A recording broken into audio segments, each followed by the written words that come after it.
¿Alguna vez has visto la película El abogado del diablo? Si no la has visto, te resumo el argumento muy rápido. Un abogado que defiende a los mayores criminales, asesinos, terroristas y todo lo que te puedas imaginar. Pues bien, fuera del mundo del cine también existe una abogada del diablo. Y, cómo no, en Estados Unidos. Judy Clark nació en una pequeña ciudad de Carolina del Norte y creció en un entorno muy marcado por los valores de la justicia y la compasión, lo que más adelante nos va a explicar cuáles eran sus objetivos a la hora de trabajar. Su padre era un pastor metodista, pero no un pastor como el que te puedes estar imaginando ahora, sino una persona que se encargaba de transmitir valores como la compasión, el perdón o la igualdad, entre otros. Su madre era maestra. Judy tenía claro que quería estudiar Derecho, no para defender a los más poderosos e inocentes, sino a aquellos que eran considerados marginados. Y así lo hizo. Estudió Derecho en la Universidad de Carolina del Sur. Se casó con Thomas Rice y dio inicio a una trayectoria que la llevaría a ser una de las abogadas más reconocidas de los Estados Unidos, defendiendo a los clientes que nadie quería defender. Clark defendió a personas como Teddy Kaczynski, más conocido como Una Bomber, Eric Rudolph o Jared Lohner. Pero todos estos casos dan para un vídeo aparte. Hoy, en concreto, hablaremos sobre su caso más mediático y el que la llevó a ganarse el odio público: Johar Tsarnaev.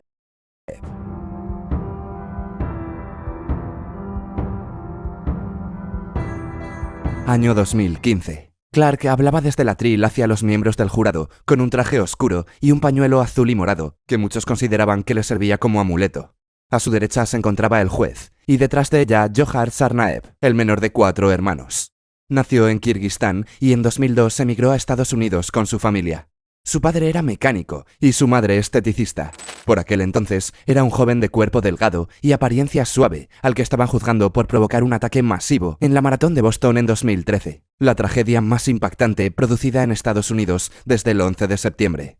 Tsarnaev y su hermano mayor, Tamerlan, activaron 2 artefactos caseros cerca de la línea de meta de la maratón. 3 personas perdieron la vida y 264 quedaron afectadas. Acto seguido, robaron un Mercedes para huir y Tsarnaev, que por aquel entonces tenía solo 19 años, atropelló accidentalmente a su hermano. Menos de 1 hora después del ataque, fue a un supermercado, compró medio galón de leche, tuiteó que no había amor en el corazón de la ciudad, que él era un tipo sin estrés y se fue al gimnasio con un amigo. Unos días más tarde, encontraron a Tsarnaev gravemente herido dentro de un bote en el barrio de Watertown. No os olvidéis de este bote, ya que más adelante va a ser muy relevante en la historia.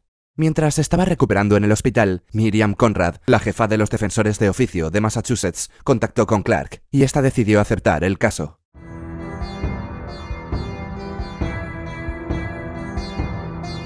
Cada vez que Clark aceptaba un nuevo caso, este le suponía un proceso de búsqueda espiritual. Vamos, que algunas personas se van al campo a desconectar del mundo y otras deciden defender a criminales. Indudablemente, Tsarnaev era culpable. En su declaración inicial, el fiscal describió un vídeo en el que se veía a Tsarnaev depositando una mochila detrás de un niño y alejándose antes de que ésta detonase. Todo apuntaba a que Tsarnaev iba a ser condenado a muerte. Así como dato, el nombre de pila de Tsarnaev, Johar, proviene del checheno y significa joya. El objetivo de las defensas de Clark era transformar al acusado para que no fuese considerado un monstruo y fuese considerado uno de nosotros, como dice ella.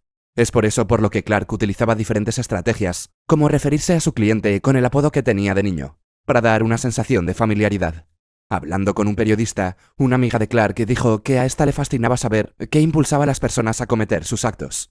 La gente no nace malvada, decía. Clark manifestó que su cliente estaba dispuesto a declararse culpable, a cambio de una sentencia de cadena perpetua sin libertad condicional. Pero las autoridades federales la dijeron de otra forma. No, esta vez no. Entonces Clark volvió a tirar por la rama de la cercanía y familiaridad, enseñando a los miembros del jurado una fotografía de cuando Tsarnaev era un niño. Esta era una de las estrategias más eficaces de Clark. Es como si, por ejemplo, yo ahora te enseño esta foto de LeBron James en el instituto. Nadie se imaginaría que este chico se convertiría en una de las mayores estrellas del deporte. Los miembros del jurado miraron a Tsarnaev. Estaba sentado en una mesa, jugando con su pelo, e iba vestido con una chaqueta y una camisa sin botones que resultaba un tanto alegre para un juicio por asesinato. Va a ser mucho pedirles que mantengan la mente y el corazón abiertos. Pero eso es lo que les pedimos, dijo nuestra gran abogada. Un juicio en el que se solicita la pena de muerte se divide en 2 partes. La fase de imputación, en la que el jurado determina si el acusado cometió el crimen, y la fase de sentencia, en la que los miembros del jurado votan una condena. Aunque Clark había reconocido que Tsarnaev era culpable, la fiscalía llamó a declarar a algunas víctimas del accidente. Mientras William Campbell testificaba sobre cómo habían asesinado a su hija de 28 años, los miembros del jurado observaban una foto de esta vestida con su traje de comunión. Clark no interrogaba a los testigos, ya que eso resultaba inútil. Solo les agradecía su testimonio. Este juicio estaba siendo todo un reto para Clark, ya que trabajar con Tsarnaev no era una tarea fácil. Llegaba tan tranquilo a la sala y se sentaba de cualquier manera en la silla, mostrando una clara despreocupación. Igualito al típico capitán de equipo de fútbol cuando llega al instituto en su nuevo coche pagado por sus padres. Además, algunos miembros del jurado decían que Tsarnaev los miraba con una sonrisa irónica y desafiante. Pero los abogados demostraron que su expresión facial se había visto afectada a causa de los disparos en la cara por parte de la policía. Después de hablar con los testigos y analizar las secuelas que les habían quedado, la fiscalía describió a Tsarnaev como un jihadista que tenía intención de matar civiles estadounidenses en nombre del islamismo radical. Los investigadores también encontraron en el ordenador de Tsarnaev una copia de Inspire, una publicación asociada a un grupo extremista, que incluía un artículo titulado Make a in the kitchen of your mom. Fabrica una en la cocina de tu madre, por si alguno tiene el inglés un poco oxidado. Además, el FBI encontró en su apartamento restos de explosivos. ¿Os acordáis del bote en el que le encontraron herido cuando huyó? Pues Tsarnaev escribió lo que podría ser una confesión muy relevante en el proceso judicial. El gobierno quería quedarse con la sección del bote en la que Tsarnaev escribió su mensaje para usarla como prueba en el juicio. Pero Clark objetó que el jurado debía ver el mensaje en todo su contexto. Esta era otra de las muchas estrategias de Clark. Cuando representó a una bomber, pensó que el jurado debía ver la choza en la que había fabricado sus paquetes sorpresa, y donde redactó su manifiesto contra los avances tecnológicos. Y así hicieron. La choza en la que una bomber había preparado todo fue transportada en un camión con plataforma hasta Sacramento. Pero como he dicho antes, el caso de una boomer da para un vídeo aparte. A lo que íbamos. Un día el juez, acompañado de los miembros del jurado, los abogados y Tsarnaev, fueron al almacén donde se encontraba el bote. Estaba elevado en un tráiler, manchado de sangre y con agujeros de bala. Pero lo importante es lo que estaba escrito. Dios tiene un plan para cada persona. El mío era esconderme en este bote y arrojar algo de luz sobre nuestras acciones. Había otro mensaje, pero este era más complicado de leer, debido a que había agujeros de bala entre algunas palabras. No me gusta matar personas inocentes. Está prohibido en el Islam. Pero debido a dicha agujero de bala, está permitido. Todo mérito es de agujero de bala. Algunos se podrán imaginar lo que ponía en el mensaje entero. Con el tiempo, las autoridades se dieron cuenta de que, independientemente de que Tsarnaev fuera enviado de Dios o no, no era una buena persona. Aunque sus amigos le definían como una persona tranquila, simpática y sociable. Como dato extra, en la universidad, Tsarnaev era también conocido por trapichear con sustancias de dudosa procedencia.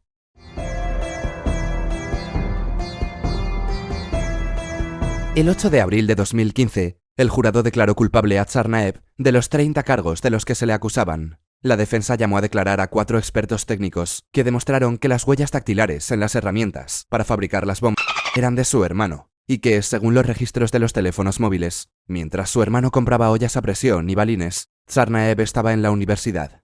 Se demostró que los tweets de Tsarnaev, que el gobierno había presentado como indicios de extremismo, eran letras de canciones de rap o referencias a programas del canal Comedy Central. Por si fuera poco, el propietario del Mercedes que robaron los hermanos declaró que mientras Tamerlan alardeaba de las bombas que había hecho explotar y de haber matado a un agente de policía, Tsarnaev permanecía en silencio y solo se limitó a preguntar si la radio del coche podía reproducir la música de su iPhone. Esta declaración fue muy importante, ya que más tarde un experto testificó que, en la cultura chechena, el hermano mayor exhibe una personalidad dominante y el hermano menor debe obedecer.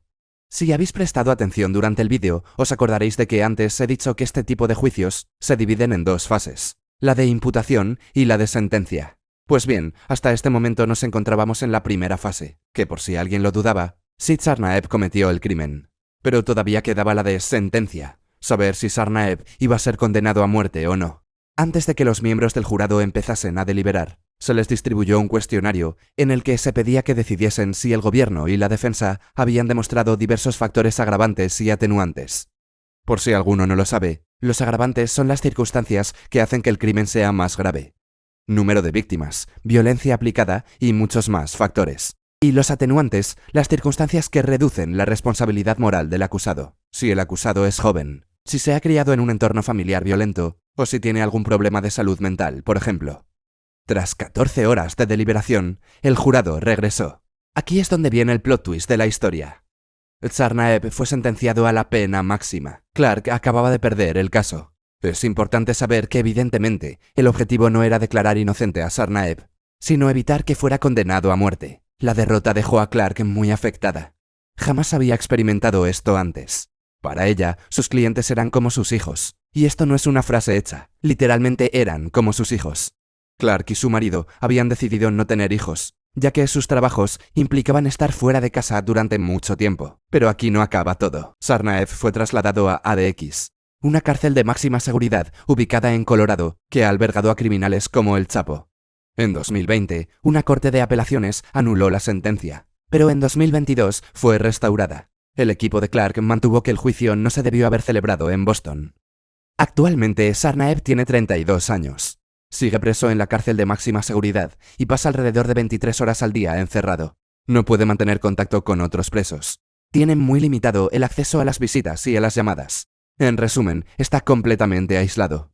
Aunque todavía no hay una fecha concreta para su ejecución, varios expertos afirman que las apelaciones del juicio pueden durar décadas. Y lo más probable es que Tsarnaev acabe falleciendo en la cárcel. Por otra parte, su abogada, Judy Clark, continúa aceptando los casos más controversiales. Hasta aquí la memoria de hoy. Si te ha gustado, no olvides suscribirte, ya que próximamente subiré más historias de este tipo. Y sobre todo, te agradezco haber llegado hasta esta parte del vídeo. ¡Adiós!